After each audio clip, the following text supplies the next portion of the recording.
En France, en fait, en France. Et cela, justement, c'était une possibilité qui ne vous était pas donnée auparavant. Est-ce que, comme on l'a souvent dit, quand on était en Allemagne de l'Est, on rêvait l'Ouest et qu'on a été parfois déçu par la réalité des sociétés que l'on trouvait de l'autre côté?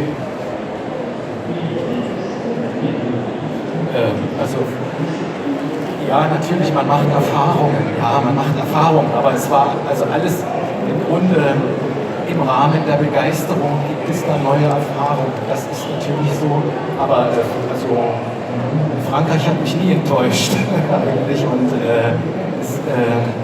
jetzt mit dem historischen Abstand, und das ist auch so wichtig zu begreifen, also und das ist auch das Missverständnis der neuen rechten Parteien und der AfD-Leute, die es gibt im Osten, dass sie dachten, der Westen erfüllt ihnen alle Wünsche und sie müssen jetzt begreifen, es ist eine kapitalistische Gesellschaft, die auf Unterschiedlichkeit gebaut ist. Ja, es gibt Arme und Reiche. Ja, es gibt unterschiedliche Chancen in der Bildung. Das ist sozusagen dem System immanent. Aber jetzt ist man fast gekränkt darüber und will es nicht wahrhaben und wählt trotzdem nicht die Linke. Eigentlich müssten all diese Leute, die jetzt rechts wählen, müssten die Linken wählen, machen sie aber nicht, weil sie wollen protestieren gegen das, was ihnen passiert ist mit dieser Wende. Sie wurden an den Rand geschoben, niemand wollte ihre Geschichten hören, alle wollten nur über die Stasi reden und so weiter.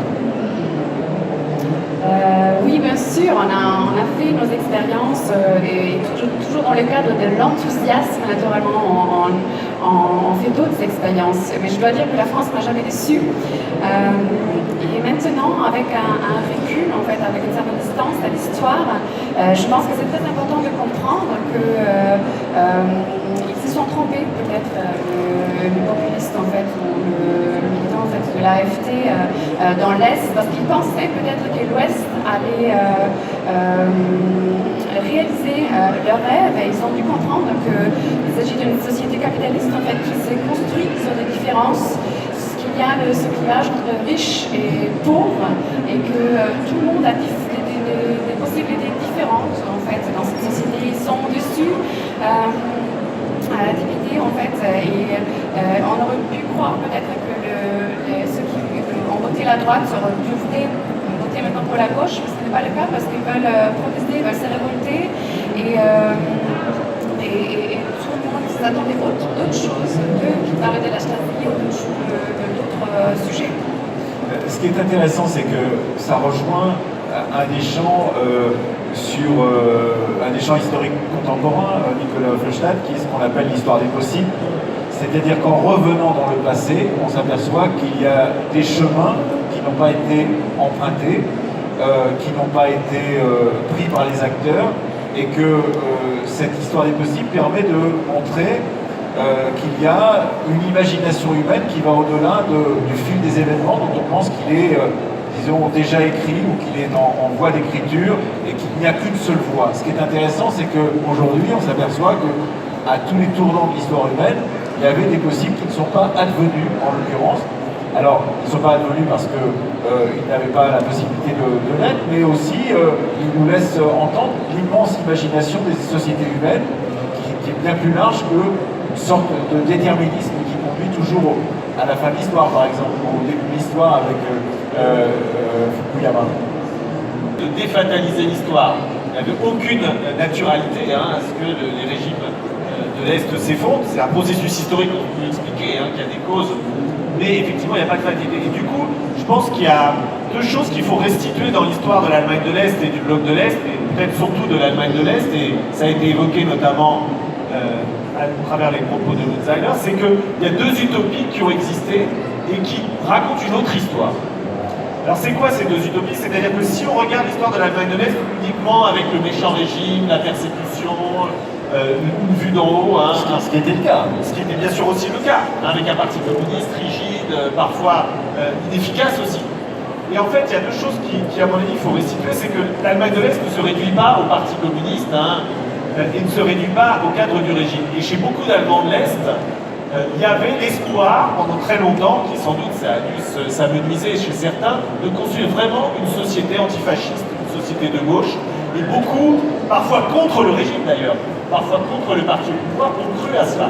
Et donc réduire l'Allemagne de l'Est uniquement à ses cadres, c'est à mon avis de ne pas voir que beaucoup de gens avaient d'autres envies et ont essayé de le faire dans les cadres qui étaient donnés, dans les contraintes qui étaient données. Moi j'ai rencontré par exemple une employée d'une entreprise de Bernsdorf, en Allemagne de l'Est, qui me racontait que dans son entreprise, c'était une entreprise de blanc de zinc. Et de blanc de zinc qui sert pour la peinture. Ah, pour la peinture. Et elle a adhéré au parti, elle me disait finalement, nous on essayait de construire une autre société de paix antifasciste. Et notre principal obstacle c'était le parti. Elle disait, dans l'entreprise, c'était le parti qui nous gênait, mais en réalité, elle tenait des discours très socialistes, qui étaient tout à fait en accord avec les discours officiels. Donc, vous voyez, c'est compliqué. C'est contre le parti, contre le régime qu'elle voulait construire la société qu'annonçait le parti comme étant la société des rêves. Et donc, il y a eu cette utopie. C'était l'autre Allemagne, il ne faut pas l'oublier, l'Allemagne de l'Est, qui se voulait l'Allemagne effectivement antifasciste. Je vais y revenir. Donc ça a été la première utopie. Il y a beaucoup d'Allemands de l'Est qui ont essayé de faire autre chose que le régime capitaliste, que la démocratie libérale, avec des tas de chemins très divergents et très complexes. Et la deuxième utopie, c'est qu'effectivement, au moment de la chute du mur, vous l'avez très bien dit, beaucoup d'Allemands de l'Est ne voulaient pas l'Ouest, ils ne voulaient pas le capitalisme, ils voulaient une société réformée. Ils voulaient en quelque sorte une DDR démocratique, une DDR vraiment socialiste. C'est ce qu'on a appelé plus ou moins la troisième voie. Cet espoir de garder en quelque sorte... On sait généralement que les troisième voies, ça marche pas. Ça marche pas souvent. Ça marche pas. Effectivement. Mais il y a on va garder la DDR, mais on va enlever les aspects répressifs, les aspects dictatoriaux, pour garder en quelque sorte la protection sociale avec la liberté. Et donc cette utopie-là, elle a été très importante, elle a été portée par des écrivains, alors elle a échoué, mais il ne faut pas imaginer effectivement, et Lutzer a raison de le rappeler, que tout le monde pourrait se précipiter uniquement dans la consommation. Il y a possibilité d'autres choses. Et dernier mot peut-être aussi, quand Olivier Guest disait tout à l'heure que l'Allemagne de l'Est c'est une mémoire biaisée. Toutes les politiques de droite sont des mémoires biaisées. La mémoire, c'est pas l'histoire, c'est pas un récit historique. Et je crois qu'il faut faire attention.